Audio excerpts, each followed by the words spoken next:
వరుస విజయాలతో దూసుకుపోతున్నారు నందమూరి బాలకృష్ణ. ఇప్పటికే అఖండ, వీరసింహారెడ్డి, భగవత్ కేసరి చిత్రాలతో హ్యాట్రిక్ కొట్టిన బాలయ్య బాబు ఇప్పుడు ఎన్బీకే 109వ సినిమాని బాబీ దర్శకత్వంలో తెరకెక్కిస్తున్నారు. ఈ సినిమా షూటింగ్ శరవేగంగా జరుగుతుంది. ఈ చిత్రం తాజాగా ఒక షెడ్యూల్ని మారేడుమిల్లి ఫ్యాక్టరీలో జరుగుతుంది. ఈ షెడ్యూల్లో బాలకృష్ణ ప్రధాన తారాగణంపై యాక్షన్ సన్నివేశాలను దర్శకుడు బాబీ చిత్రీకరిస్తున్నారు.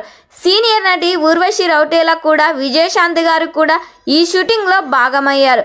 మరో 2-3 రోజుల్లో ఈ షెడ్యూల్ పూర్తి కానున్నట్లు మేకర్స్ తెలిపారు.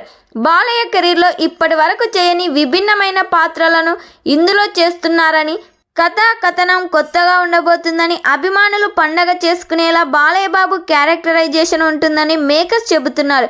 బాబీ డియోల్ బాలయ్య బాబుకు విలన్గా నటిస్తున్నారు. ఈ సినిమాలో సంగీతం దేవిశ్రీ ప్రసాద్ అందించబోతున్నారు. మరి ఈ సినిమా థియేటర్స్లో రిలీజ్ అయ్యి బ్లాక్ బస్టర్ హిట్ కావాలని కోరుకుందాం. ఈ వీడియో మీకు నచ్చినట్టయితే లైక్ చేయండి, షేర్ చేయండి. మరిన్ని లేటెస్ట్ అప్డేట్ కోసం మా ఛానల్ని సబ్స్క్రైబ్ చేయండి.